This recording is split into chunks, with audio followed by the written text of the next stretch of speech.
13वां अध्याय आगामी 7 मनवंतरों का वर्णन।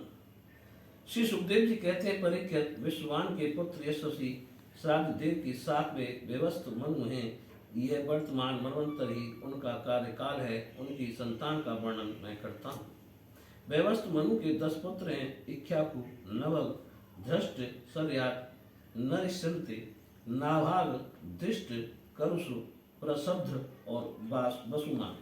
परीक्षित, इस मनवंतर में आदित्य, वसु, रुद्र, विश्वदेव, मरुदगण, अश्विनी कुमार और ऋतु ये देवताओं के प्रधान गण हैं और पुरंदर उनका इंद्र है।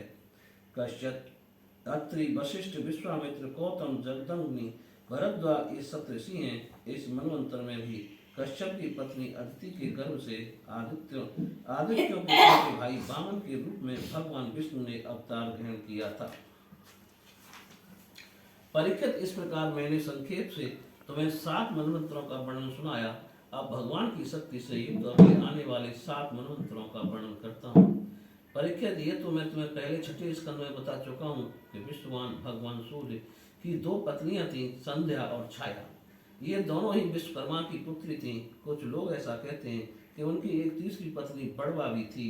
मेरे विचार से तो संज्ञा का ही नाम बड़वा हो गया था। उन सूर्य पत्नियों में संज्ञा से 3 संतानें हुई, यम, यमी और श्राद्ध देव। छाया की भी 3 संतानें हुई, सावणी, शनिचर और तप्ती नाम की कन्या जो संवरण की पत्नी हुई। जब संज्ञा ने बड़वा का रूप धारण कर लिया, तब उससे दोनों अश्विनी कुमार हुए। 8वें मनवंतर में सावणी मनु होंगे, उनके पुत्र होंगे निर्मोह, बिरजस्क आदि। परीक्षित, उस समय सुतपा, बिरजा और अमृत प्रभव नामक देवगण होंगे। उन देवताओं के इंद्र होंगे विरोचन के पुत्र बलि। विष्णु भगवान ने वामन अवतार ग्रहण करके इन्हीं से 3 पर पृथ्वी मांगी थी, परंतु उन्होंने इनको सारी त्रिलोकी दे दी। राजा बलि को एक बार तो भगवान ने बांध दिया था, परंतु फिर प्रसन्न होकर उन्होंने इनको स्वर्ग से भी श्रेष्ठ सुतल लोक का राज्य दे दिया। वे इस समय वहीं इंद्र के समान विराजमान हैं। आगे चलकर ये ही इंद्र होंगे और समस्त ऐश्वर्यों से परिपूर्ण इंद्र पद का भी परित्याग करके परम सिद्धि प्राप्त करेंगे। गालव, दीप्तमान, परशुराम, अश्वत्थामा, कृपाचार्य, शस्य श्रृंग और हमारे पिता भगवान व्यास ये 8वें मनवंतर में सप्तऋषि होंगे। इस समय वे लोग योग बल से अपने अपने आश्रम मंडल में स्थित हैं। देवभू की पत्नी सरस्वती के गर्भ से सार्वभौम नामक भगवान का अवतार होगा। ये ही प्रभु पुरंदर इंद्र से स्वर्ग का राज्य छीनकर राजा बलि को दे देंगे। परीक्षित, वरुण के पुत्र दक्ष, सावणी, नवे मनु होंगे। भूत केतु, दीप्त केतु आदि उनके पुत्र होंगे। पार, मरीच, गर्भ आदि देवताओं के गण होंगे और अद्भुत नाम के इंद्र होंगे। उस मनवंतर में धृतमान आदि सप्तऋषि होंगे। आयुष्मान की पत्नी अम्बुधारा के गर्भ से ऋषभ के रूप में भगवान का कला अवतार होगा। अद्भुत नामक इंद्र उन्हीं की दी हुई त्रिलोकी का उपभोग करेंगे।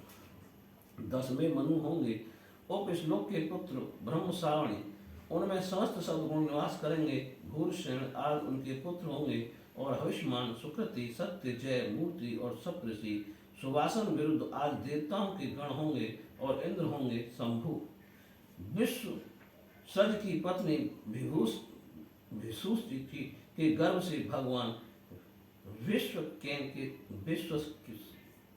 के रूप में अंश अवतार ग्रहण करके शंभु नाम के इंद्र से मित्रता करेंगे। 11वें मनु होंगे, अत्यंत संयमी, धर्म, सावणी, उनके सत्य, धर्म आदि 10 पुत्र होंगे। विहंगम, काम, गम, निर्वाण रुचि और आदि देवताओं के गण होंगे। अरुणादि सप्तऋषि होंगे और वैदत्त नाम के इंद्र होंगे। आदि की पत्नी वैदत्ता के गर्भ से धर्मसेतु के रूप में भगवान का अंश अवतार होगा और उसी रूप में वे त्रिलोकी की रक्षा करेंगे। परीक्षित, 12वें मनु होंगे, रुद्र, सावणी, उनके देववान, उपदेव और देवश्रेष्ठ आदि पुत्र होंगे।